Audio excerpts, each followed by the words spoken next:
sekalian. Selamat malam. Oke, yang mendengar suara saya tolong jempolnya dikamerakan dong. Saya ingin cek. Yes. Iya, baik. Terima kasih. Pak Rahman, terima kasih. Lalu juga Ibu Melani, Bu Melva, Pak Adityo. Wow, luar biasa. Hari ini ada sekitar 25. Ya, artinya teman-teman sekalian, Bapak Ibu sekalian, ini benar-benar menginginkan suatu hal yang roso terjadi pada diri kita ya Bapak Ibu, benar? Yes. Sip. So Bapak Ibu sekalian, malam ini saya perkenalkan bahwa saya adalah Indra Cahyana. Saya memang lulusan ILT tahun sekitar 2011 kalau nggak salah ya, Pak Sandy ya. Sekitar 2011, jadi udah lama sekali, dan memang saya jarang masuk kepada Komet karena memang saya sendiri ini banyak kegiatan-kegiatan yang mengarahkan kepada jarang memakai HP. Itu yang membuat saya jadi juga jarang masuk kepada Komet. Tapi saya sendiri senang dengan Komet karena apa? Begitu saya hadir di pertemuan-pertemuan khususnya di situasi yang COVID sekarang ini, wow, antusiasnya luar biasa sekali. So, apalagi sekarang ini dihadiri oleh 25 orang, wah, terima kasih sekali. So, Bapak Ibu sekalian, kegiatan saya sehari-hari biasanya itu adalah sebelum COVID itu coach. Nah, sekarang pun saya masih melakukan coach, cuman terbatas karena ada beberapa orang saja. Yang lain itu pada mengalami situasi yang memang perlu belum sampai pada coach, tetapi mungkin baru terapi dan lain sebagainya. So, Bapak Ibu sekalian, inilah yang terjadi pada kita. Roso. Ya. Roso itu sungguh-sungguh sesuatu hal yang antara enak dan tidak enak. Tetapi kalau kita meninggalkan roso, maka yang terjadi adalah kita akan melongso. Wah, itu bahasa Jawa lagi ya. Oke. Karena apa? Roso itu memang perlu ada dalam diri kita. Maka kalau ketika kita tidak ada rasa roso itu, maka yang terjadi adalah kita menjadi nelongso. Nelongso itu apa? Nelongso itu ya antara putus asa, antara kesepian, antara kedinginan, dan lain sebagainya. Nah, namun baik bicara tentang roso ini, saya tidak mau bicara sendirian. Karena apa? Nanti saya berharap Bapak Ibu sekalian juga ketika terjadi tanya jawab atau ketika terjadi suatu hal yang saya ingin tanyakan, mungkin Bapak Ibu bisa menjawab. Karena apa? Saya ingin tahu nih Bapak Ibu rasanya, rosonya saat ini seperti apa. Nah, yang pertama saya ingin tanya dulu, siapa di sini yang rasanya, yang mempunyai perasaan itu bergembira atau senang, atau hari ini kita merasa diberkati? Mungkin angkat jari di kamera. Ya, berapa orang? Wow, wow, luar biasa sekali. Baik. So, hari ini memang benar-benar terberkati ya Pak Hendri ya, dan Pak Abe, Pak Dr. Rahman ya. So, maka yang terjadi adalah kita benar-benar bersyukur dulu kepada Tuhan bahwa memang kita hari ini memang diberkati oleh Yang Maha Kuasa. So, mari kita hening sejenak, boleh kita menundukkan kepala, kita berdoa menurut kepercayaan masing-masing untuk membuka pertemuan kita kali ini menjadi pertemuan yang sungguh berkat bagi kita semua. Maka silakan kita tundukkan kepala, kita mohon berkat dari Yang Maha Kuasa.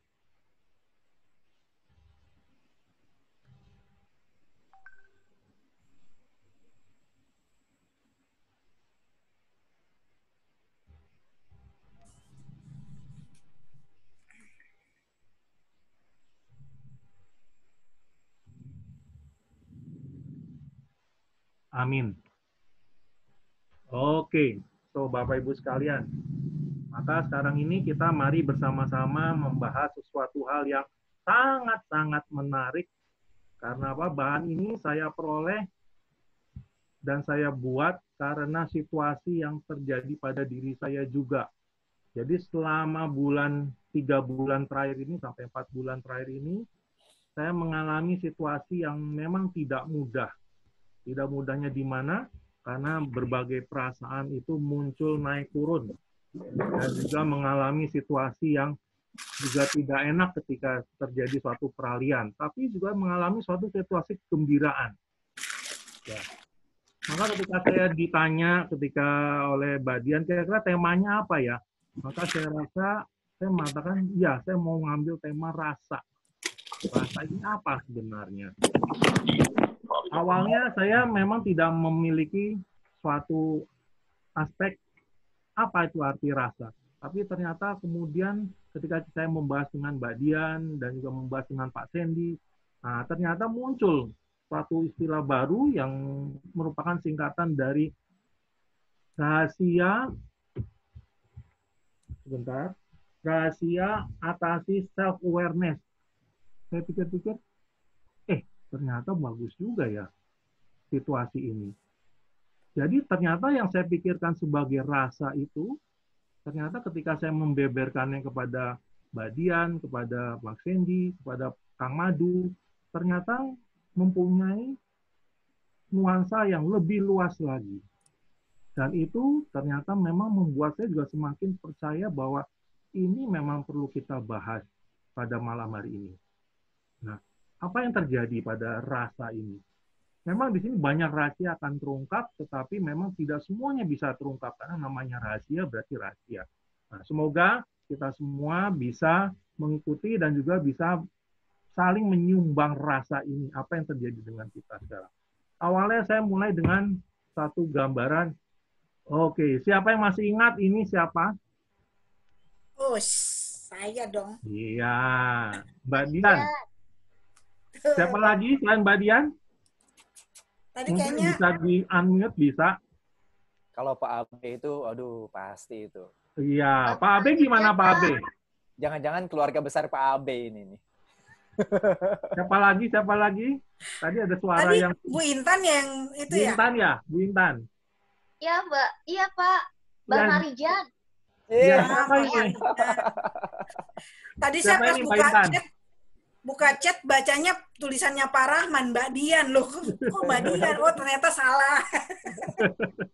Mbak Dian, ini siapa Mbak Dian?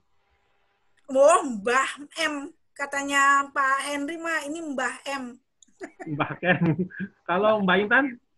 Intan Sudah, siapa tadi. ini? Kira-kira? Kan sudah jawab tadi. Marijan. Tadi udah jawab Mbak Marijan. Marijan ya? Oke. Yes. Mbah Kira-kira Merapi. kenalnya Mbak Marijan dalam hal apa, Mbak Intan? Gunung Merapi. Gunung Iya, Merapi. puncaknya Gunung Merapinya kenapa, juga. Pak? Ya, dia penjaganya kan. Apa Oke. yang bisa menghentikan dan menghidupkan Merapi. Asik. Wah, Oh, asik. Ngeri. waduh. Jadi bisa menghentikan dan menghidupkan Merapi ini ya, Pak? Ya kira-kira lah. Oke. Kalau ke sana kan Pak ada kuburannya tuh di sana tuh. Iya, Dekat betul. letusan Gunung Merapi. Betul. Ya kan? Sampai sekarang kesan mendalam kepada Mbak Marijan apa, Pak Henry? Ya artinya orang yang punya pendirian kokoh ya. Oke. Pendirian yang kuat gitu. Bahwa harus dijaga Merapi itu ya untuk melindungi rakyat di sana gitu. Betul. Nah, sekarang gara-gara Mbak Marijan yang meninggal, Gunung Merapinya berapa kali meletus ya dalam tahun ini ya? 2020 ini. 2 hari lalu kayaknya lagi ada itu. Iya. Ya, menarik sekali ini ya. Memang Bapak Ibu sekalian ya, terima kasih karena beberapa komentar telah terjadi. Yang terjadi adalah ini adalah Mbak Marijan. Nah, posisinya sungguh menarik dari Mbak Marijan ini. Dia lagi tepekur dan ternyata di belakangnya ada Merapi. Nah, sebenarnya apa yang terjadi di sini? Oke, siapa yang bisa? Mengapa kok digambarkan Mbak Marijan lagi itu? Ya silakan Mbak Intan. Ada wedus gembel, Pak. Oke, selain itu mengapa dia terpekur? Apa yang dirasakan oleh dia? Pusing. Pusing, terus apa lagi? Ada lagi? Yang Ada lain lagi? mungkin, ayo. Pak Abe gimana Pak Abe? Kira-kira dari gambar ini? Waduh, banyak nyawa hilang. Wis. Banyak nyawa hilang. Yes. Lalu apa lagi? Tak pikir randen duit. Yang tadi itu. Oke. So, sebenarnya peristiwa yang digambarkan ini oleh penggambarnya, pelukis saya ini, saya kebetulan juga sedikit mengenal pelukisnya, ya, orang Jawa Tengah ini. Nah, namun yang tergambar oleh dia pada waktu awal sebenarnya digambarkan kepada Mbah Marijan ini adalah suatu gambaran betapa dia sedang mengalami situasi yang kerap kali dia sebut dalam iklan-iklannya satu PT tertentu itu ya, yang dengan Chris John dan sebagainya, yang disebut sebagai roso. Dia roso sesuatu tentang Merapi, yang memang saat itu mengalami situasi yang tidak mudah antara keraton, rakyat, dan pemerintah. Dan situasi di sini yang membuat dia sebenarnya saat ini dia sedang terpekur berdoa. Situasi berdoa, dia menghubungi batinnya dan juga sekaligus juga berbicara dengan Yang Maha Kuasa dan juga penguasanya si Merapi menurut yang digambarkan oleh pelukisnya ini. Maka yang terjadi adalah roso di sana muncul. Jadi ketika iklan dari suatu produk jamu itu ya, itu disebut roso. Jadi yang digambarkan oleh Mbah Marijan itu adalah roso yang benar-benar terjadi dalam hidupnya. Apa sih yang terjadi pada hidupnya? Dan itu yang membuat dia mengalami terpekur. Dan ini adalah roso lain ketika Mbah Marijan merasakan suatu roso yang bersyukur, di mana dia sangat juga mencintai apa yang menjadi tugasnya itu. Dan dia tekun sampai meletus dan akhirnya dia sampai meninggal di tempat dan dalam kondisi berdoa, bersatu dengan alamnya, bersatu dengan Sang Pencipta dan bersatu dengan yang diabdinya. Inilah contoh bahwa roso, self-awareness, itu mencapai puncaknya. Di mana ketika self-awareness itu terjadi, yang terjadi adalah bahwa dia dapat merasakan apa yang terjadi, tapi sekaligus juga menyatu dengan yang terjadi itu. Maka biasanya self-awareness yang disebut sebagai roso ini, itu rata-rata digambarkan sebagai hal yang di luar adikodratinya kita, atau di luar badannya kita, tapi kita bisa sampai kepada sana. Nah, ini kurang lebih latar belakang mengapa saya tiba-tiba memunculkan tema ini, roso ini kepada kita semua.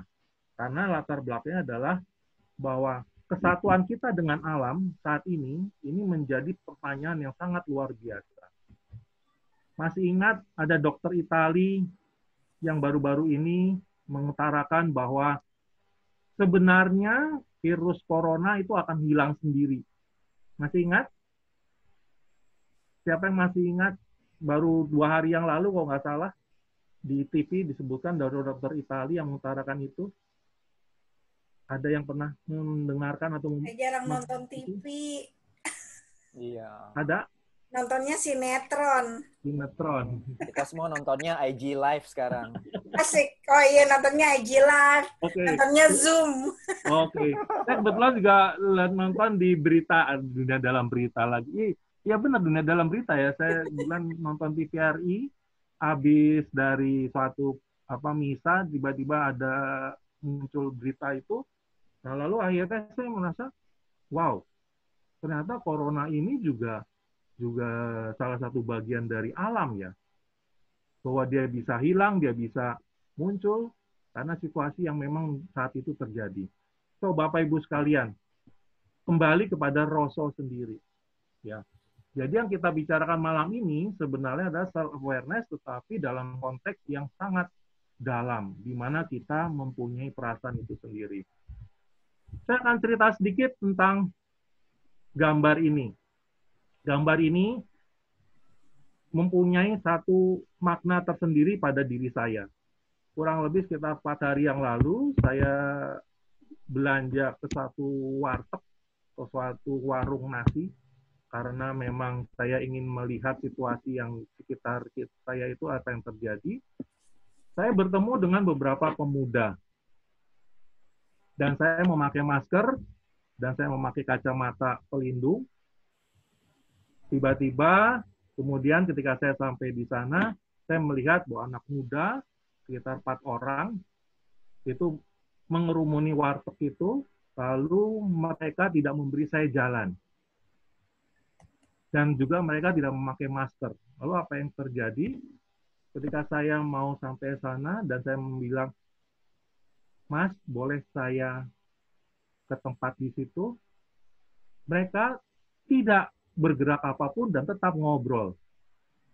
Ketika saya 2 kali minta izin untuk lewat agar saya bisa membeli makanan, tetap tidak digubris dan bahkan salah seorang merasa saya itu mengganggu mereka dan saya termasuk orang yang aneh karena saya memakai masker dan perlengkapan luar biasa.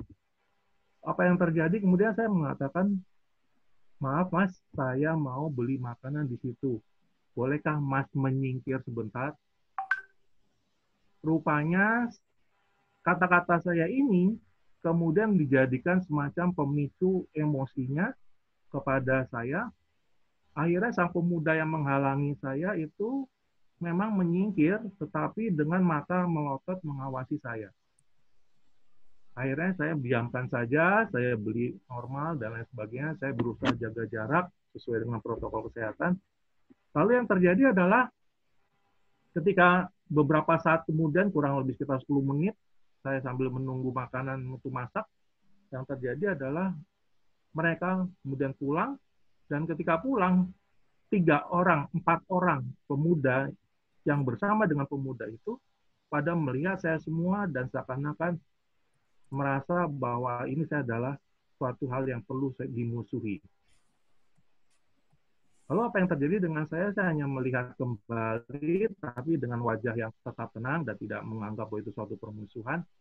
Akhirnya anak muda itu pada keluar, dan ternyata memang kebetulan di sebelah rumah saya itu ada suatu kantor cabang dari suatu perusahaan antarjemput barang, ya. Dan akhirnya masuk ke sana dan itu adalah orang-orang yang memang bekerja di sana. Apa yang terjadi di sini? Apa yang menarik di sini? Ternyata apa yang terjadi di saat itu adalah perubahan rasa pada orang-orang muda ketika mengalami situasi yang memang tidak sesuai dengan mereka. Dan perubahan rasa itu ditambah menjadi eskalasi yang lebih tinggi ketika memang melihat saya juga menjadi orang aneh karena apa? Memakai protokol kesehatan. Lalu ketika saya tanya kebetulan kepada pemilik warung yang memakai masker juga, dia mengatakan bahwa memang anak-anak muda sekarang ini tidak mau pakai masker karena kerap kali ditanya bahwa ngapain pakai masker. Saya sehat selalu kok. Maka yang terjadi adalah saya merasa bahwa ada sesuatu yang hilang di sini. Sikap dari kewaspadaan dan juga sekaligus juga sifat-sifat bagaimana kehati-hatian dan lain sebagainya. Ini yang terjadi di sana. Maka ketika saya mulai merefleksi lebih lanjut dan ketika saya juga bertemu dengan teman-teman saya karena ada suatu kegiatan di gereja, saya juga melihat bahwa ada teman-teman saya sendiri juga, khususnya yang muda-muda yang di bawah 40 tahun itu, merasa bahwa saya tidak perlu pakai masker. Itu bukan bidang saya dan saya merasa terhambat untuk ini. Saya tidak bisa bergerak bebas.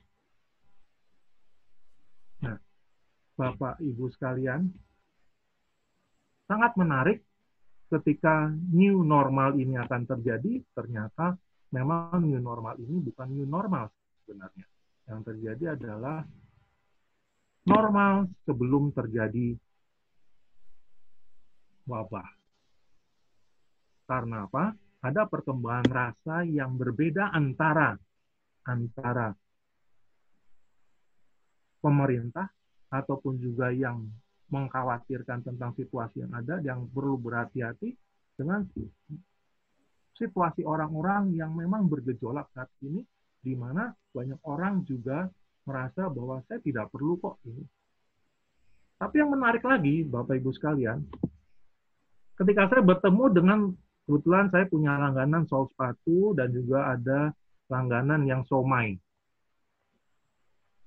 Dan kebetulan juga mereka tidak pernah memakai masker. Satu ketika saya bertemu dengan tukang sepatu itu dan saya berkata, Pak, kenapa nggak pakai masker? Wah, Pak, pakai masker gimana? Satu hari saja saya nggak bisa mendapatkan tukang sepatu yang bersedia untuk sol sepatu. Dari mana saya beli masker, Pak? Pak, susah di sini. Saat ini susah, makan aja susah. Maka yang terjadi adalah di sana ada rasa yang muncul, ada suatu rasa yang keluar dari tukang sepatu itu. Dan ketika saya bertanya juga kepada tukang siomay itu, dan tukang siomay itu lalu juga mengatakan yang mirip dengan tukang sol itu. Hanya dengan tambahan satu hal lagi, karena tukang siomay ini termasuk siomay yang cukup banyak peminatnya. Tukang siomay ini mengatakan demikian, Pak, saya sih hanya pasrah kepada Allah. Kalau memang saya harus sakit, ya udah sakit. Kalau saya tidak sakit, ya sudah. Karena apa? Yang saya dapatkan hari ini, biasanya habis untuk hari ini makan. So, Bapak Ibu sekalian, kembali lagi, ada rasa di sini yang muncul. Rasa yang berbeda dengan kejadian yang awal, rasa yang berbeda dengan apa yang terjadi pada waktu Mbah Marijan, tetapi yang terjadi adalah rasa itu ternyata mewakili apa yang terjadi pada suatu manusia. So, sebelum saya melanjutkan hal ini, sampai saat ini ada yang mau sharing sebentar tentang pengalaman-pengalaman tentang rasa? Mungkin apa yang dirasakan atau hari ini? Ya, silahkan teman-teman yang mau berkomentar ya. Tadi bagus banget pengupasannya Pak Indra bahwa memang kepekaan orang-orang akan situasi ini skalanya berbeda-beda ya Pak Indra ya. Iya. Yang mempengaruhi tingkat kedalaman rosonya itu. Ketika orang tidak peduli dan tidak peka, rosonya pun menjadi tumpul. Dan indikatornya adalah kadang-kadang bisa simple. Pemakaian masker itu sendiri adalah indikator dari kedalaman roso ternyata. Karena muncul dari tingkat kepekaan yang berbeda-beda. Menarik banget ya. Ini baru masalah masker ya Pak Indra ya. Belum masalah lain-lain di keluarga, punya dampak berbeda, di komunitas, di tempat kerja. Wah menarik ini nih. Ini cerita simple sehari-harinya pengalaman Pak Indra dengan pemuda di warung tadi itu benar-benar merupakan pembukaan yang manis ini. Ayo kawan-kawan, siapa yang mau berkomentar tentang paling tidak ini pengertian tentang rosonya dulu nih ya Pak Indra ya, silakan. Ada yang mau berpendapat juga boleh, monggo. Ya, kalau enggak, mari kita lanjut dulu Pak Indra. Kelihatannya nih mereka ini teman-teman ini sedang meresapi ini dengan luar biasa. Yuk. Oke, baik. Jadi teman-teman, wah Pak Sandy, terima kasih ya tadi Pak Sandy juga menyimpulkan dan juga sekaligus memberikan beberapa titik poin. Jadi memang Bapak Ibu sekalian, hal yang penting dari sebuah rasa ataupun roso itu adalah kepekaan. Dan orang menjadi peka karena orang mempunyai self-awareness. Kalau orang tidak punya self-awareness, yang terjadi adalah maka dia menjadi istilahnya tidak peduli. Bahkan mungkin kalau terkait dengan emotional quotient yang saya pelajari di Pak Martin dan Pak Sandi ya, yang terjadi adalah bahwa beberapa titik bahkan menjadi poin untuk meningkatkan eskalasi dari emosinya. Khususnya emosi-emosi yang negatif ya Pak Sandi ya. Betul banget. Karena ini kebetulan nih saya membaca ada komentar yang sangat menurut saya brilian dari Pak Budi ya. Komentar briliannya adalah common sense. Ini masih pakai bahasa Jawa ya. Common sense is not common practice. Artinya bahkan Pak Indra, tingkat kepekaan yang standar saja, yang normal saja, itu adalah sesuatu yang langka di masyarakat. Ya, seperti betul. contoh masker tadi, itu kan common sense sebetulnya. Kita masa COVID, common sense-nya adalah yuk kita jaga kesehatan, yuk kita jaga jarak, tapi common sense saja susah menjadi common practice. Ini adalah kendala terbesar di masyarakat kita. Jadi ini adalah fenomena virus kehilangan rasa ini, Pak Indra Cahyana ini. Ya, ada dari Bu Intan juga nih komentar. Ya, gimana Bu Intan? Rasa hormat dan rasa sungkan terhadap orang yang lebih tua udah semakin tipis pula. Ini sebetulnya juga mendukung ucapan dari Pak Budi, common sense. Common sense ya. Karena self-awareness terhadap diri sendiri juga akan membuat kita bisa awareness dengan orang lain. Makanya betul banget Pak Indra, thank you banget ya. Self-awareness itu membuat kita bisa peka juga dengan orang lain ya. Ya. Thank you. Thank you komen-komennya, Brother Budi dan Sister Intan. Silakan Pak Indra lanjutkan. So, jadi ketika saya menampilkan wajah masker ini, Pak Sandy dan teman-teman sekalian, Bu Intan dan juga Pak Budi ya, saya teringat bahwa ketika saya waktu kecil, bahkan nggak usah waktu kecil, waktu saya memberikan pendidikan pada anak-anak yang SD maupun SMP di satu kesempatan, mereka dengan sangat senang sekali untuk memakai masker. Atau istilahnya mereka adalah topeng, mask. Mereka sangat senang memakai mask. Tetapi ketika disuruh memakai masker, yang terjadi saat ini adalah banyak orang kita ini tidak mau pakai masker. Ini menjadi satu hal yang menarik. Mereka senang tetapi mereka tidak mau. Ini yang menarik sekali. So, Bapak Ibu sekalian, saya kembali kepada tema kita, rasa. Nah, sebelum saya membahas lebih lanjut, saya perlu menggarisbawahi sedikit bahwa ketika self-awareness itu menjadi tipis atau menjadi kurang, atau common sense istilahnya Pak Budi tadi, maka yang terjadi adalah atau rendah, maka yang terjadi memang kita menjadi di bawah yang common-nya. Dan ketika kita menjadi berada di bawah yang common atau yang biasa itu, maka yang terjadi adalah kita dengan mudah untuk terpengaruh dengan banyak hal. Nah, sekarang ini bagaimana supaya kita tidak lebih rendah? Bagaimana supaya rahasia-rahasia yang tersembunyi itu bisa kita keluarkan dan akhirnya kita menemukan sesuatu rasa yang membuat kita menjadi meningkat. Kalau istilahnya secara filsafat adalah kita menjadi seorang manusia yang sejati. Sejati ini manusia itu seperti apa sih? Ya.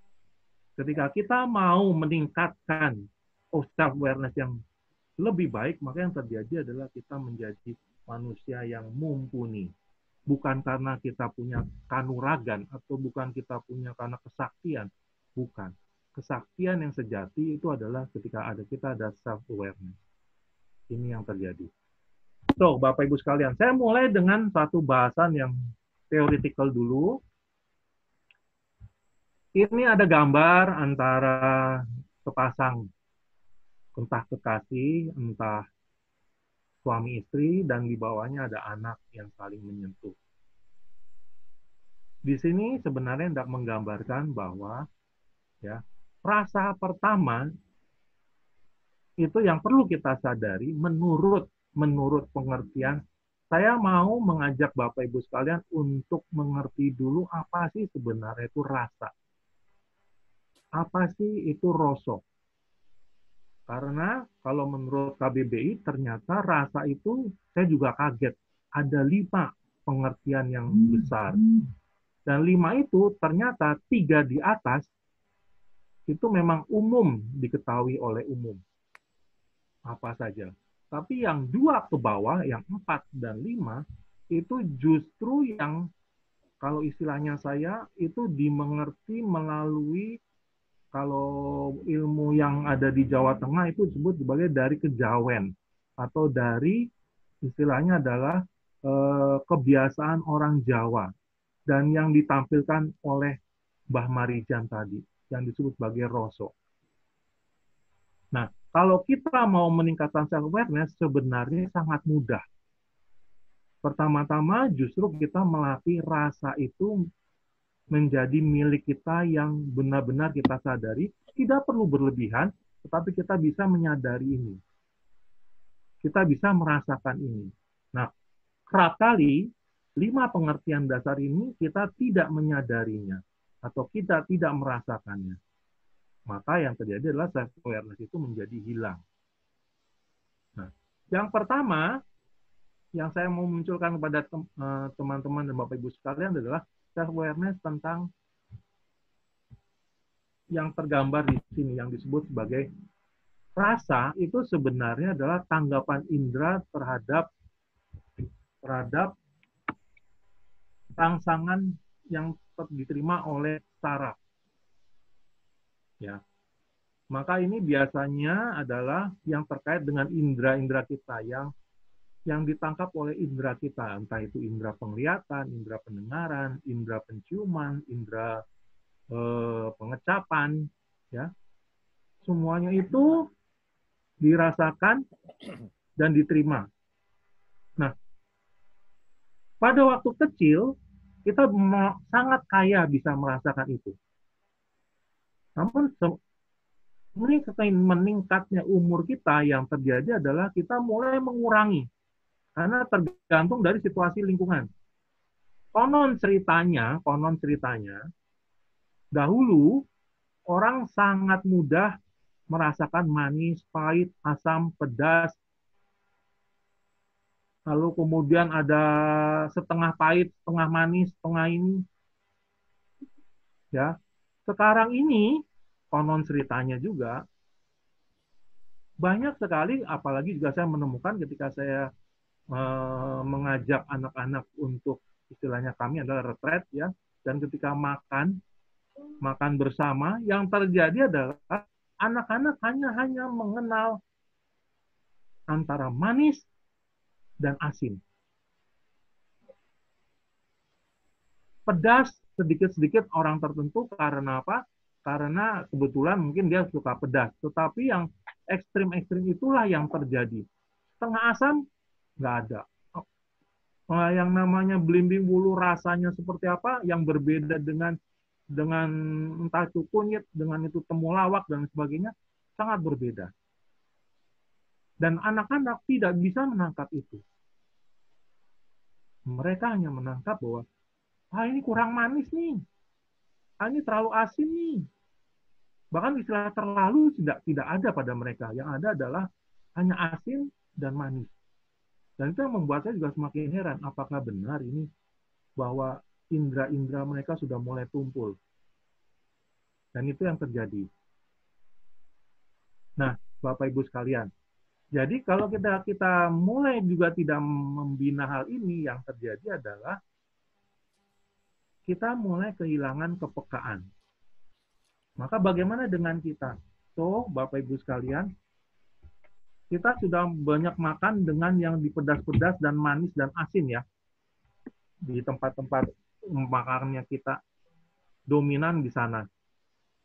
Nah, bagaimana supaya ini kita bisa muncul awareness lebih dalam lagi? Maka yang terjadi adalah, mari kita tingkatkan kepekaan ini. Mulai untuk merasakan kepahitan.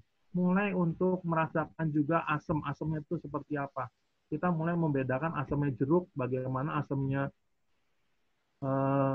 yang namanya asam itu apa, asam Jawa, asam Medan, dan lain sebagainya ya. Itu yang terjadi. So, Bapak Ibu sekalian, ini yang perlu kita tekankan. Yang pertama adalah, mari kita bina lagi rangsangan-rangsangan saraf kita ini terhadap indera-indera ini menjadi lebih aware. Karena dari sana, ketika kita aware semua, maka ini istilah kita adalah menjadi netral kembali. So, kemudian yang kedua adalah, apa yang dialami oleh badan. Nah, pada masa sekarang ini kerap kali kita tidak peduli dengan badan kita. Kita menjadi peduli saat ini ketika COVID-19 mulai untuk menyerang. Mulai untuk menimbulkan data-datanya.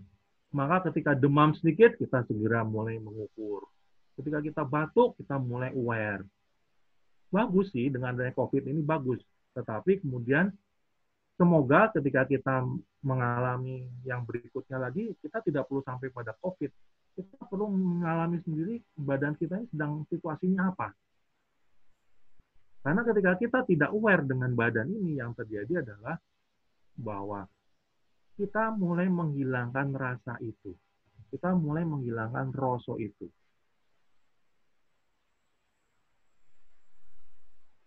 Kemudian yang ketiga, sifat atau rasa suatu benda. Nah, ini memang kerap kali kita terbatas karena kita mempunyai benda-benda yang paling kita sukai atau tidak kita sukai. Tapi ketika saya waktu kecil, atau mungkin kita masih melihat ada anak-anak suka makan tanah, tiba-tiba dari tanah itu makanan dari tanah, kemudian ini kan ya ada debunya, kita kali melihat juga ada anak yang sampai mulut itu kemudian kita buang. Nah, sebenarnya anak-anak kecil itu mulai merasakan rasa benda-benda. Nah, lucunya ketika semakin gede, semakin besar, kita tidak aware dengan ini. Sehingga kita dengan mudah keracunan. Sebenarnya beberapa benda itu sudah mengeluarkan tanda-tanda kalau bahwa itu bisa membahayakan tubuh kita.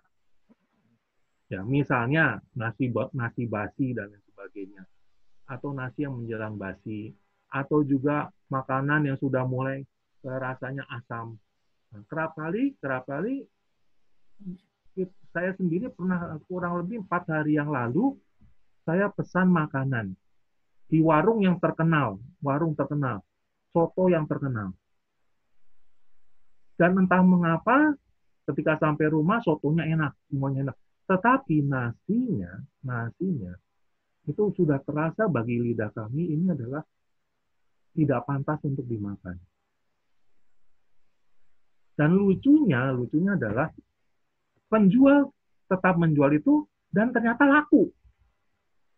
Tetap dibeli oleh yang lain. Lalu sampai saya heran juga. Kenapa kok bisa sampai demikian ya? Orang tidak menjadi protes. Orang tidak mengembalikan itu semua, atau karena memang sudah tidak peduli lagi. Dan ini yang terjadi, teman-teman. Jadi sebenarnya, Bapak Ibu sekalian, ketika kita tidak aware terhadap rasa yang muncul dari benda-benda itu, maka kita juga tidak aware.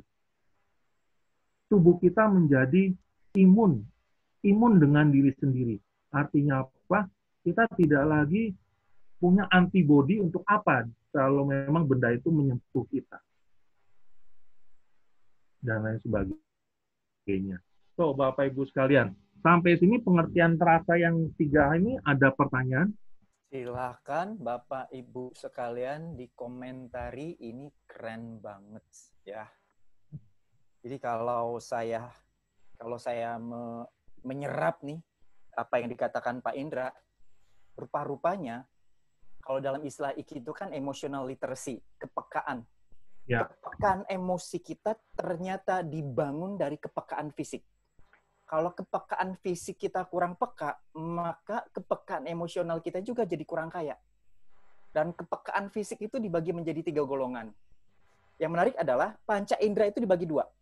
Jadi namanya sensasi lidah, taste, atau dalam orang kuliner itu palet disebutnya, ternyata punya tahta tertinggi. Kalau kita bisa membedakan rasa makanan, ya, sampai ke derajat yang kecil, ya, itu akan membuat kita punya kepekaan emosi yang bagus juga. Jadi bagus melatih kepekaan lidah kita, nomor 1 ini. Yang 2 adalah kepekaan panca indera yang lain, tekstur, dingin, hawa, panas, ya, goresan kasar, rasa sakit di kulit. Itu ternyata juga semakin kita peka dengan itu, maka kepekaan rasa kita pun akan punya fundamental yang bagus. Dan yang ketiga adalah kepekaan internal body sensation. Kalau kita merasa meriang, atau mulai merasa kok ada yang nggak enak badan, batuk sedikit, ada merasa lambung nggak enak, itu pun membangun rasa juga. Jadi rupa-rupanya 3 hal ini adalah fundamental kita untuk memiliki rasa mental atau rasa spiritual. Jadi dibangun dulu dari hal yang fisik. Nah itu dia guys, keren banget Pak Indra. Dan teman-teman Pak Sandy, sorry saya tambahkan. Boleh. Jadi ketika saya bertemu dengan teman-teman saya sharing dengan seorang teman yang memang istilahnya adalah ahli meditasi sekali. Ya. Ternyata dia sudah mengatakan yang mirip dengan apa yang dikatakan Pak Cindy katakan. Ketika kita sudah bisa merasakan perbedaan dengan lidahnya saja, rasa di lidah saja, itu ternyata membantu imunitas muncul awal. Jadi sebelum itu menelan, sebenarnya sudah ada alert di dalam tubuh kita, itu bahwa ini pantas ditelan apa tidak. Kalau memang harus ditelan karena memang tidak ada kata lain, maka itu tubuh itu segera menyiapkan imun. Ini yang terjadi. Jadi memang teman saya ini sangat meditatif ya, sampai dia bisa merasakan aliran darahnya segala macam yang mirip kayak apa lama-lama di Tibet itu ya. Jadi dia bisa mengetahui bahwa ini tingkatnya sampai mana. Jadi kalau kita peka terhadap ini, maka yang terjadi dalam diri kita adalah tubuh kita ini akan menyiapkan semuanya. Keren banget itu ya. Sangat keren. Dan ini sang pencipta kita itu Tuhan atau Allah dan lain sebagainya, itu memang sudah menyiapkan ini nih Pak Sandy dan Bapak Ibu sekalian. Tapi kita justru mengacuhkan ini. Sehingga akhirnya imun sendiri itu bekerja keras ketika terlambat. Iya. Sudah masuk ke tubuh, tanpa lagi peduli, apalagi tidak pakai dikunyah, langsung telannya banyak. Dan yang terjadi adalah bahwa ternyata tubuh sendiri imunnya belum siap untuk bekerja. Ini awareness di sinilah yang membuat kita perlu untuk kita bina lagi nih, Pak Sandy dan juga Bapak-Bapak sekalian. Dan sepertinya saya ingin mengundang nih, ada perspektif menarik dari Pak Rahman yang akan memperkaya kita punya cakrawala malam ini. Oke, silakan. Ya, Pak Rahman, silakan Pak Rahman. Silakan Pak Rahman. Salam teman-teman, izin Pak Indra dan teman-teman. Silakan Pak. Silakan Pak Indra. Saya happy kebetulan saya itu pesilat merpati putih. Yang bermain juga dengan rasa. Asik. Bermain dengan istilahnya kita mindfulness ya, Pak Sandy ya. Betul sekali. Ya, mindfulness. Jadi pada masa pandemik ini saya merasakan bahwasanya Tuhan telah membuat situasi kita pada posisi bahwa kita harus merenung gitu. Jadi 3 bulan yang lalu itu waktunya untuk merenung, untuk nge-charge. Betul. Ya, jadi saya ada 3 poin sebetulnya. Merenung untuk diri sendiri, menikmati keheningan dengan keluarga, menikmati keheningan dengan lingkungan, dan menikmati keheningan dengan Sang Pencipta. Jadi saya pikir ini adalah saat kita yang optimal untuk muhasabah kalau bahasa Islamnya, untuk orang Kristen retreat atau introspeksi diri, mindfulness, menanyakan pada diri sendiri, yang untuk diri sendiri ya. Siapa saya ini sebetulnya sekarang ini? Siapa? Pertanyaan kedua, golden question-nya adalah, siapa saya itu? Siapa saya? Terus apa yang kedua? Apa yang saya telah lakukan sekarang? Dan di sini ada churning yang terakhir adalah, walaupun sisa hidup saya nggak terlalu lama lagi. I don't know, Pak. I don't know. I'm 61 years old. Bukannya masih 1000 tahun lagi. Apa yang kita akan lakukan ke masa depan? What we'll do in the future? Itu yang saya tanyakan pada diri. Saya menikmati masa ini sebagai introspeksi diri dan membuat saya lebih bermain rasa. Yang kedua, dengan lingkungan pun saya bisa melihat, masih banyak orang yang perlu ditolong. Iya, betul. Saat ini saya bahagia masyarakat Indonesia dengan rasa gotong royongnya itu ya. Rasa gotong royongnya di jalan-jalan bagi makanan, bagi minuman, bulan puasa. Ini berlanjut sampai sekarang. Dan dengan lingkungan merasakan bahwa kita masih banyak yang ditolong. Dan dengan keluarga pun di sini kita bisa punya waktu lebih banyak untuk mencintai. Yang saya praktekkan, saya masak buat istri, buat anak. Saya bagian logistik. istri saya bisa menikmati lah, change dulu waktu ini ya. Saya menikmati belajar, saya masak, saya nyiapin semua. I'm happy to make them happy. Kalau teorinya Bung Selvi itu power of giving gitu ya. Ya. Untuk building trust supaya cinta kita itu lebih menyatu.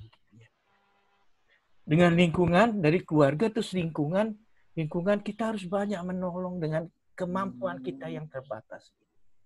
Bukan hanya dengan finansial, tapi mungkin dengan rasa tadi itu, Pak. Membantu dengan rasa. Betul. Dengan feeling. Dan yang terakhir, mungkin saya terlalu banyak baca filosofi, jadi kadang sama God itu saya mempertanyakan apa benar ada gitu ya. Di saat ini saya mengorek diri dan menanyakan terus pada diri saya. Saya besar dalam keluarga Islam, keluarga Madura, dan tekun sekali, tapi terdistorsi sama pendidikan, jadi agak menanyakan gitu ya. Eksistensi the God itu. Jadi, tapi dalam masa ini saya merasakan bahwa that is ada gitu ya, bahwa ada. Dan kita harus punya pegangan untuk ke depan. Itu yang saya bermain, saya merasakan bahwa ini adalah masa indah buat kita yang Tuhan berikan. Masa COVID pandemik ini untuk menanyakan lagi, memainkan rasa kita. Memainkan rasa kita, darah mengalir. Apa yang telah kita terima sampai sekarang. Dan apa harapan kita dan apa yang akan kita lakukan ke depan. Mungkin kalau dalam istilah manajemen, it is a time to make a strategic planning. Saya pikir itu. Terima kasih Pak Max, Pak Indra, dan Mbak Dian, dan teman-teman sekalian. Wow, luar biasa sekali. Ya, mantap. Luar biasa, Anda luar biasa. Keren banget Pak Indra. Keren Pak Sandy. Ini keren. Jadi keren Rosso ini punya dimensi spiritual. Rosso ini punya dimensi inner journey. Jadi baik physical, emosional, dan spiritual ini bersinergi. Ini Rosso yang hakiki. Ya. Thank you. Pak Indra, silakan dilanjutkan. Oke. Jadi apa yang ditambahkan oleh Pak Dr. Rahman ini suatu hal yang memang luar biasa. Dan saya bersyukur bahwa Dr. Rahman bisa memasak untuk istri. Ya Pak, ya, jarang sekali. Oke. So, saya juga Pak, di rumah saya juga memasak untuk istri dan kita bersama. Dan yang saya temukan itu adalah bahwa ternyata saya bisa merasakan benda-benda yang memang dari selama ini saya asing. Dan ternyata bumbu saya itu sama hebatnya dengan bumbu opor ayamnya si Indofood. Jadi satu hal yang kalau kita berkembali kepada melatih rasa kita, yang terjadi adalah sebenarnya kita luar biasa sekali.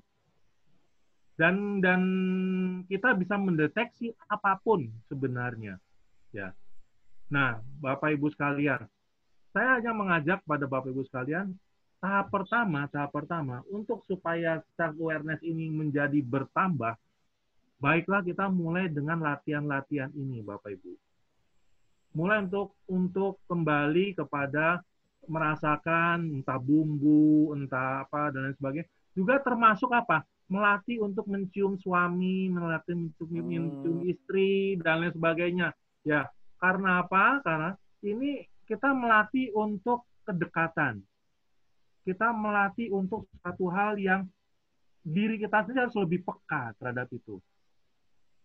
Ya, kalau selama ini agak jarang, maka yang terjadi adalah kita akan mengalami jarak yang luar biasa. Tapi dengan sentuhan-sentuhan yang terjadi, kita mulai memahami getaran-getaran dari istri, getaran-getaran dari suami, getaran-getaran dari anak-anak, dan itu akan menjadi suatu hal deteksi kita, oh anak saya ini lagi nggak beres nih, dia lagi sakit. Dan itu muncul sebenarnya Pak Sandy dan Dr. Rahman. Kalau nggak salah ya Dr. Rahman ya. Ini kita udah ada alert ya. Alarm akan muncul itu di sana. Tanpa kita harus ke dokter dulu, harus megang dulu, tidak. Kita tahu dari situasi yang ada. So, Bapak Ibu sekalian, saya hanya berharap setelah kita selesai ini, kita mulai melatih hal-hal yang seperti ini. Ya, 3 aspek dasar dari fisik, fisik kita semua dilatih, dan akhirnya kita sampai kepada satu tahap. Nah, tahap yang berikutnya ini adalah tahap yang disebut sebagai, ini saya menggambarkan satu gambar tentang yang disebut sebagai tahapan antara dimensi. Yang muncul keluar dari ini adalah satu lingkaran-lingkaran. Dan kalau kita perhatikan dari gambar ini muncul dari hati. Hati antar hati ketemu. Jadi ternyata Kamus Bahasa Indonesia, Kamus Besar Bahasa Indonesia ini mulai menyadari bahwa rasa yang lebih dalam itu adalah komunikasi hati. Rasa hati itulah yang menjadikan kita menjadi satu hal yang lebih dekat atau bisa lebih jauh. Nah, bagaimana hati itu bisa terbentuk? Karena kembali lagi, kalau kita melatihnya. Nah, sebenarnya tanggapan hati ini itu muncul dengan berbagai rasa yang daripada kita. Ada berani, ada riang, ada sedih, ada bimbang, ada takut, ada ragu-ragu, ada gembira. Ini merupakan situasi hati, tapi ini merupakan hasil. Lalu apa yang sebenarnya terjadi dalam hati kita kalau ini kita bina terus? Yang terjadi adalah kalau kita mulai untuk menyadari yang tadi kan Dr. Rahman itu adalah awareness. Awareness-nya adalah ketika saya mulai bertanya kepada diri saya, ada apa dengan diri saya dengan pencipta? Ada apa diri saya dengan lingkungan sekitar? Saya punya hubungan loh dengan sekitar. Dan mulai untuk berkomunikasi, mulai untuk berhubungan kembali, bukan menjauhkan diri. Bahkan kalau bisa, bicara, kalau tanda kutip saya katakan, bicara dengan pohon, bicara dengan binatang, maka yang terjadi adalah suatu tanggapan hati yang akan menjadi lebih muncul di sana. Dan akhirnya yang terjadi adalah bahwa rasa yang muncul itu bisa berani, riang, gembira.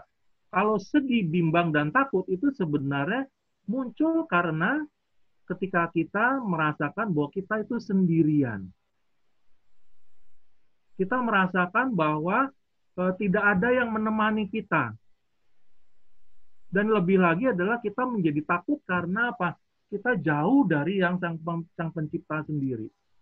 Jadi saya ragu-ragu, saya melangkah bagaimana.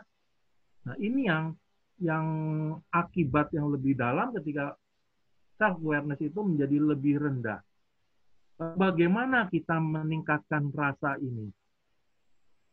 Caranya sangat mudah. Yang pertama tadi Pak Dr. Rahman sudah mengatakan, mulai bertanya kepada diri kita.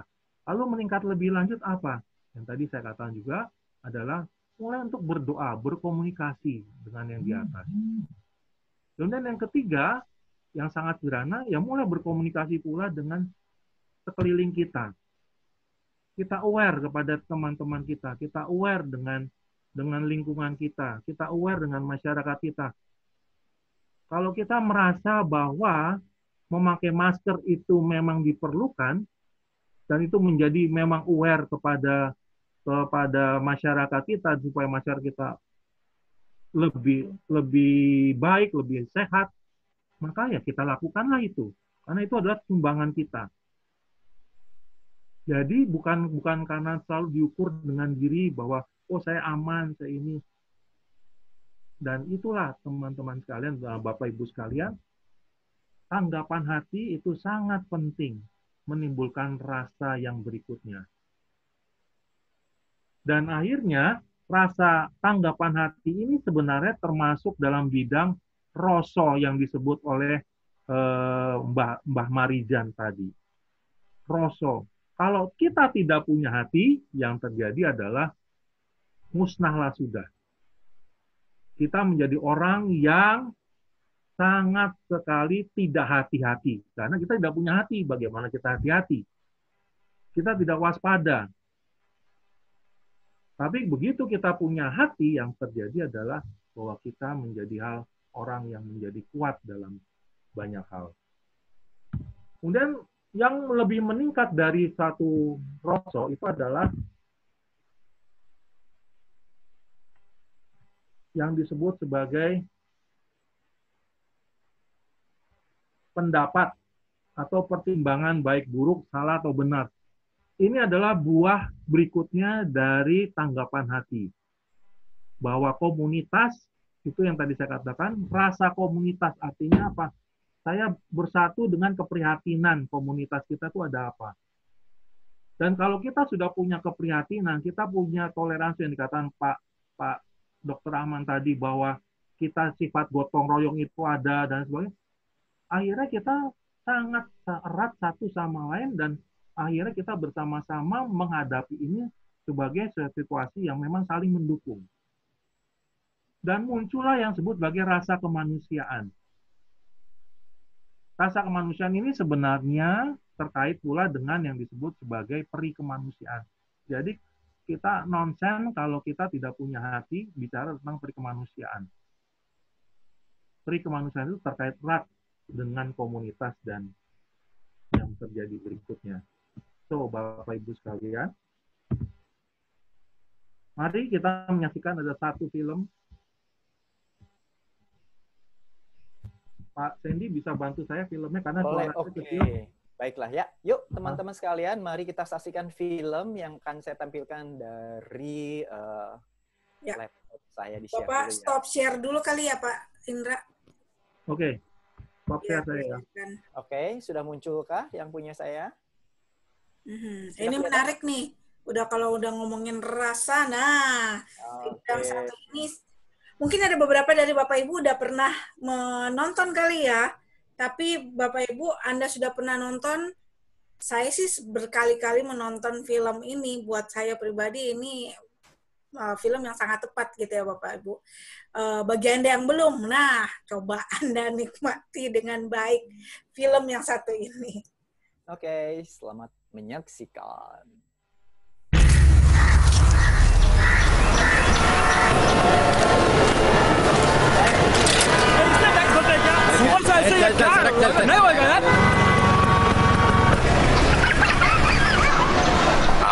Sir आपके लिए उस पार कार का इंतजाम किया है सर आइए sir please ए चल चल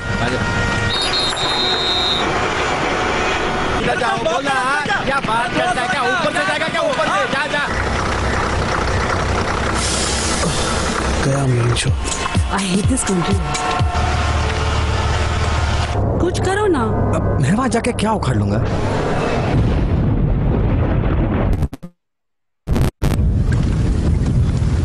कैसी जाने आए जाने कैसा दर्द सामने क्या है ये तेरे तू बता रहे हो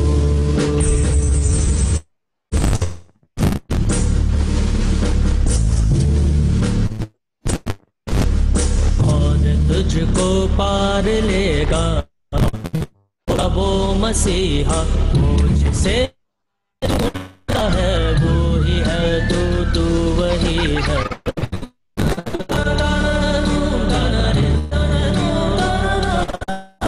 तुझ में तेरा रास्ता है क्या है सहारा तू ही पार लेगा तू ही है तेरा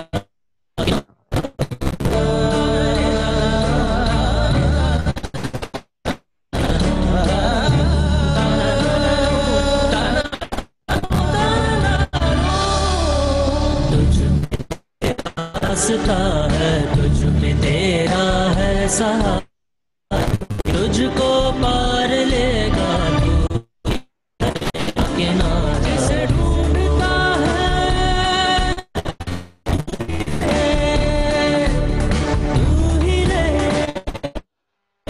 तू ही रे तेरा मसीहा हो Oke.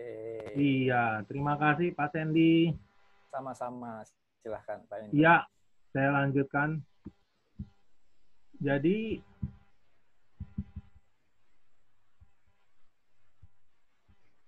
yang terjadi dari film ini apa yang menarik adalah bahwa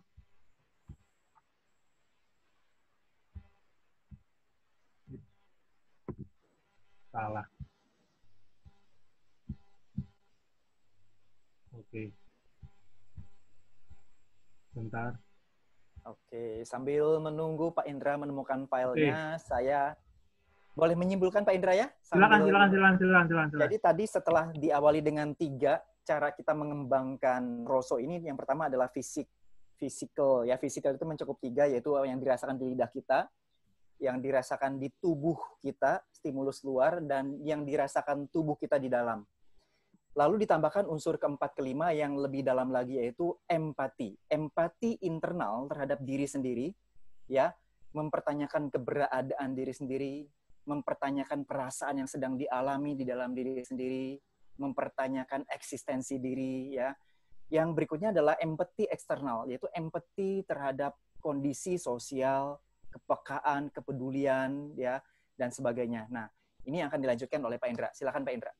Oke. Jadi ketika kita tidak peduli dengan diri kita, itu akan nampak dari situasi bapak-bapak, ibu-ibu, dan lain sebagainya yang ada di film tadi. Bagaimana mereka cuek. Mereka merasa bahwa itu bukan urusan saya. Tapi sebenarnya, tanpa mereka sadari, ya, apa yang tidak mereka lakukan kepada masyarakat, itu ternyata berakibat dan berdampak buruk kepada diri sendiri. Itu yang kerap kali orang merasa bahwa saya tidak perlu campur tangan dengan mereka.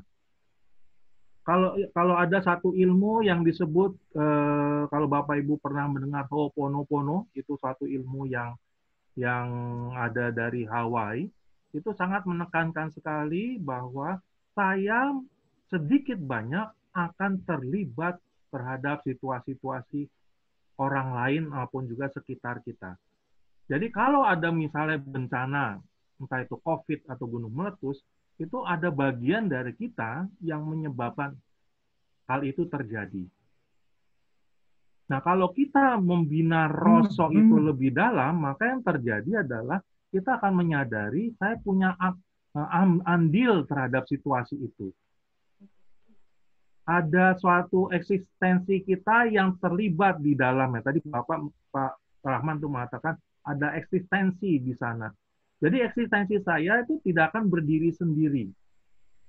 Nah, yang terjadi pada para penonton, kalau istilah saya itu penonton yang tidak peduli bahwa mau macet berapa lama, pohonnya ya diem aja. Pokoknya saya sibuk dengan diri saya sendiri. Saya ada yang melihat teman saya, ada yang ngomong sendiri, dan lain sebagainya. Ini yang harus kita hadapi bersama.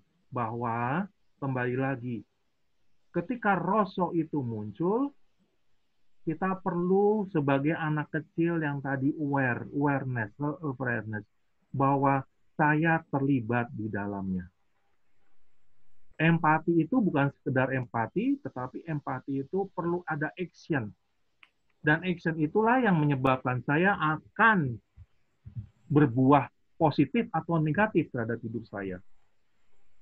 Jadi, ketika saya tidak bertindak positif kepada masyarakat ataupun kepada sekitar, maka yang terjadi adalah kita pun akan mengalami itu. Tapi ketika kita menyumbang hal yang positif, maka kita pun akan menerima positif. Itu kurang lebih dari suatu ilmu yang dari Hawaii yang menyimpulkan apa yang terjadi dengan situasi dunia ini. So, Bapak Ibu sekalian, ini yang perlu kita cermati bersama. Ya, etika pun terkait dengan hal itu, bahwa saya berperilaku juga menyangkut kepada orang-orang sekitar saya.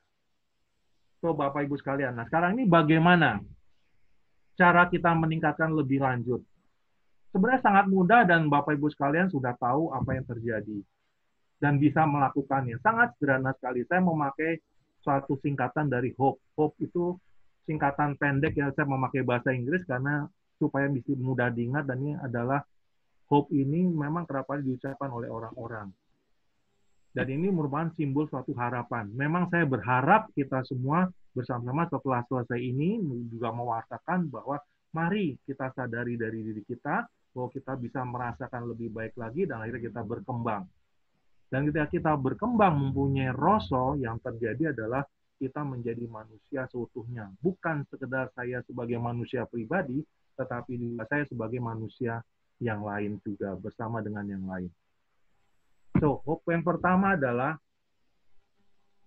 baiklah kita mengadakan relasi lagi, relasi antar, relasi saya dengan anak saya, relasi saya dengan orang lain, relasi saya dengan istri saya, dengan suami saya, relasi saya dengan orang tua saya. Sehingga khususnya dengan orang tua. Berapa kali kita mendengar dan juga melihat banyak sekali menyesal, orang-orang menyesal sekali ketika orang tuanya sudah mulai meninggal. Ini sekali lagi saya tegaskan, menyesal tiada gunanya kalau kita tidak melakukannya sejak sekarang. So, Bapak Ibu sekalian, relasi itu akan terasa hilang ketika memang yang kita berelasi itu menjadi hilang. Nah, sebelum kita kehilangan, sebelum kita menyesal, mari kita hubungan ini lebih akrab lagi. Kembali lagi, banyak sekali kita mendengar bahwa yang anggota-anggota keluarga yang sudah kena COVID mau dikuburkan sebagai biasa, ternyata harus diambil dan di protokol kesehatan dihilangkan, digali lagi, bahkan ada yang menghadang. Itu karena apa? Mereka merasa kehilangan. Dan saya tidak bisa menemani keluarga saya itu. Dan ini sebenarnya tidak perlu kalau kita mulai dari sekarang. Menyadari bahwa teman atau orang yang di seberang di diri sini adalah sangat dekat dengan kita dan kita bisa merasakan kehangatannya, kecintaannya, parasnya, dan lain sebagainya. Mari kita ada hubungan ini. Nah, bagi yang belum punya hubungan atau mau membangun karena mungkin selama ini jelek, maka mari kita mulai dengan rapor dulu. Nah, rapornya itu seperti apa? Ini saya ada satu pengantar sedikit. Ada satu gambaran.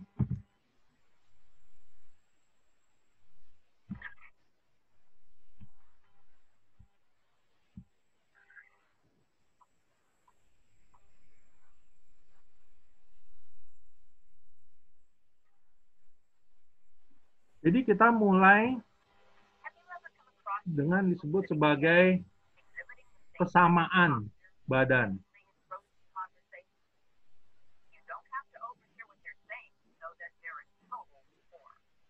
Maaf kalau suaranya kecil, nanti saya akan terangkan berikutnya saja.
Oke. So, Bapak Ibu sekalian.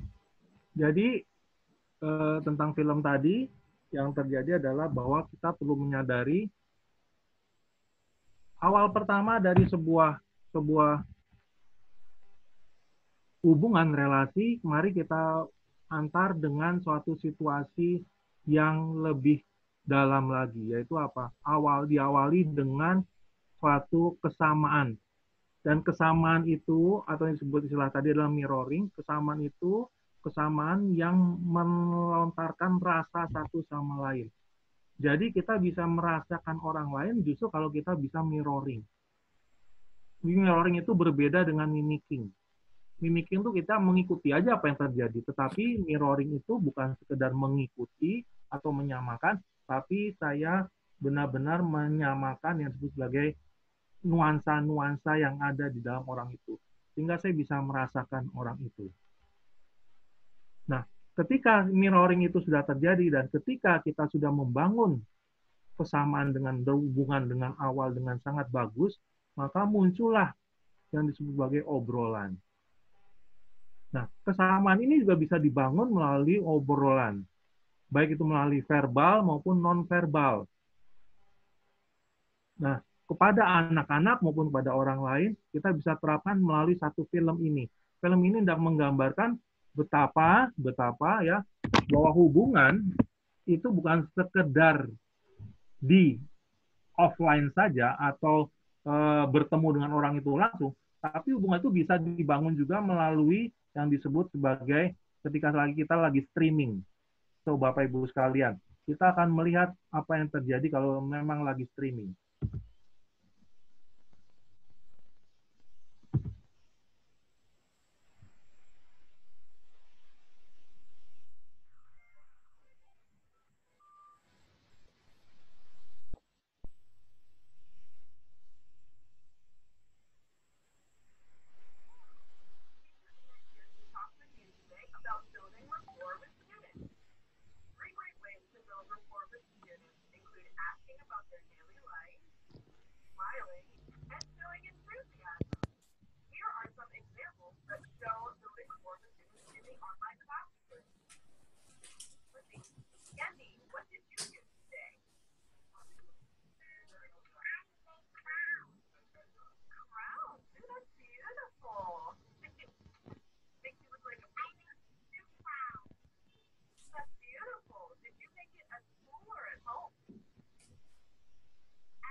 Oke, Bapak Ibu sekalian. Jadi di sini sudah guru ini sangat fasih sekali ketika dia berbicara bersama dengan anak-anak muridnya melalui online. Jadi sebenarnya kita online bisa berhubungan dengan membangun rapport dulu. Nah, Bapak Ibu sekalian, dalam hal ini kalau kita sudah bisa bersama dengan audiensnya kita di dalam online ini, maka yang terjadi adalah kita sendiri punya teman bukan sekedar di online, tetapi online tersebut bisa menjadi offline. Kepercayaan itu akan lebih muncul lagi.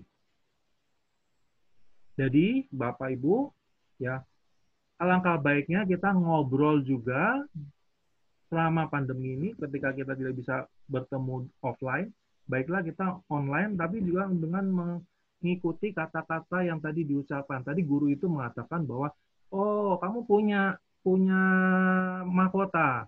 Nah, kamu ada berapa mahkota? 2. Kamu nggak punya mahkota. Oh, kamu princess. Jadi ada perkataan-perkataan yang diulang-ulang yang memang dikeluarkan oleh yang ada di offline. Tadi saya sedikit mengulangi seperti yang Pak Rahman katakan tadi, bahwa ada suatu kata-kata yang saya ulangi lagi. Masak untuk istri, lalu saya mulai menyamakan lagi dengan apa? Dengan, oh saya juga masak untuk istri, dan kebetulan memang saya sama dengan Bapak juga masak untuk istri. Maka terjadi di sini ada suatu hubungan. So, Bapak Ibu sekalian, baiklah bahwa kita bersama-sama menyadari obrolan itu menjadi penting sekali bagi kita membangun suatu rasa. Rasa di mana kita terkait dengan yang lain. Yang berikutnya adalah, baiklah bahwa apa yang telah kita lakukan sebagai hubungan dan obrolan, itu kita latih terus-menerus. Sehingga kita menjadi ahli dalam hal itu. Dan akhirnya kita akan meningkatkan apa yang sudah kita tingkatkan sebelumnya dengan membina rasa lebih baik lagi, dan kita mulai untuk membangun lebih bagus lagi. Dan kalau sudah dilatih lebih baik, maka yang terjadi adalah energi itu akan bergerak. Dan ketika kita energi itu sudah bergerak, maka muncullah suatu rasa yang menyatu dengan yang lain. Sehingga apa? Kita pun akan melakukan apa yang memang pantas kita lakukan untuk orang lain maupun untuk diri kita sendiri.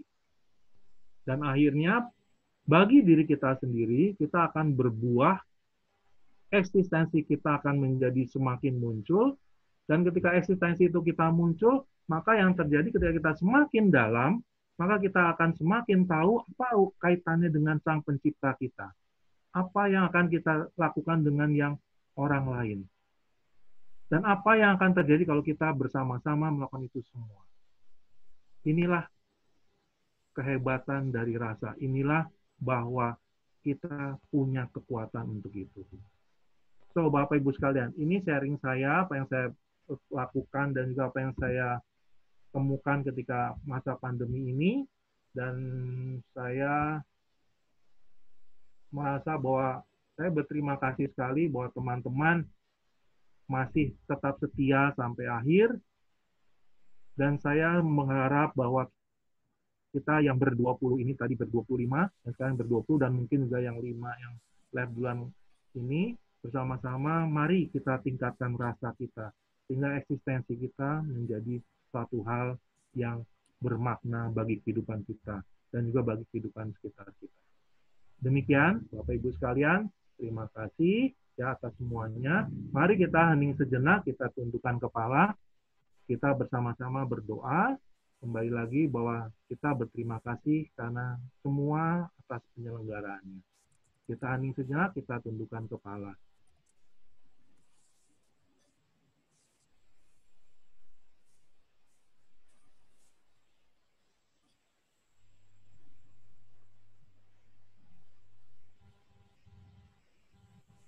Amin. Ya, Pak Sandy dan Bu Budian, saya kembalikan ya acara layar kepada Bapak Sandy dan Ibu Dian. Terima kasih teman-teman, terima kasih Bapak Ibu sekalian. Luar biasa, berikan tepuk tangan buat Pak Indra semuanya kawan-kawan. Yes, ujung-ujungnya adalah rasa bukanlah cuma mental state. Rasa bukan cuma aktivitas internal. Ujung-ujungnya rasa harus berujung kepada action. Harus bisa menggerakkan, harus menjadi energi yang menggerakkan peradaban, menggerakkan komunitas, menggerakkan kehidupan menjadi lebih baik. Itu adalah hakikatnya rasa. So, teman-teman sekalian, thank you. Semoga setelah ini rosonya kita jadi semakin tajam ya. Semoga di Indonesia ini Mbah Marijannya bisa terduplikasi banyak. Oke, Ibu Dian silakan. Yuk kita foto bareng. Oke, yuk langsung foto bareng aja Bapak Ibu yuk. Yes, mari kita aktifkan foto kita, video kita, lalu kita foto bersama. Sip.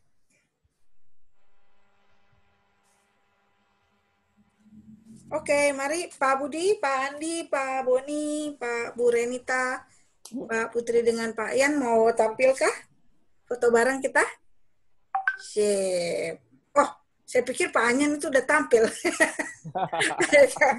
Baru tampil. Oke, sip. Yuk, mari kita foto bersama. 1. Oh ya, bentar. Yes, thank you Pak Ian. Yuk, 1, 2, 3. Oke, sip. Dan thank you so much Bapak Ibu. Makasih banget Pak Indra buat sharingnya di tempat kita kali ini tentang Rosso. Dan thank you juga tadi yang sudah sama-sama ngobrol-ngobrol di sini, sama-sama udah terlibat di sini. Pak Sandy thank you, Pak Rahman thank you, lalu kemudian semua yang hadir di sini. Dan sampai ketemu nanti di bagian yang selanjutnya ya. Tapi Bapak Ibu, please di bagian chat, saya belum live, karena di bagian chat saya ada sempat ngasih link. Silakan Bapak Ibu tinggal klik aja linknya, lalu kemudian kami tetap membutuhkan feedback untuk sesi ini, ataupun COC sendiri Bapak Ibu, kalau misalnya COC itu Comet Online Course, kalau misalnya ada kesan, ada masukan, silakan dituliskan di situ ya Bapak Ibu ya. Yes. Oke. Nah, sambil nulis ya, jangan lupa ya buat ngisi sebentar. Ada dong yang ngisi di situ. Apakah kesan dan saran Anda tentang sesi ini? Caranya gampang, Anda tinggal klik, langsung ada pertanyaan kan di situ. Bapak Ibu tinggal langsung mengisi saja. Nah, Bapak Ibu jangan lupa di Jumat nanti kita akan ketemu dengan Pak Rahmat. Dan Bapak Ibu, kita pun juga selain MWS Indonesia, kita pun juga di HR Excellency punya program-program yang kita lakukan. Jadi Bapak Ibu, just in case Anda tertarik untuk melihat program yang biasanya kita lakukan di kelas in-house-nya kita atau kelas publik, kemudian kita mencari kelas yang memang pas banget dengan situasi dan kondisi saat ini yang benar-benar dibutuhkan, sudah kita masukkan ke dalam topik-topik menarik, which is di minggu ini kita ngomongin soal self-mastery. Hari Jumat nanti jam 2 siang, nanti akan ada Pak Sandy akan ngomongin soal self-coaching. Anda bisa klik nanti di Instagram dari Pak Anton Dio Martin ataupun Instagram dari HR Excellency untuk tahu tentang sesi self-coaching Bapak Ibu.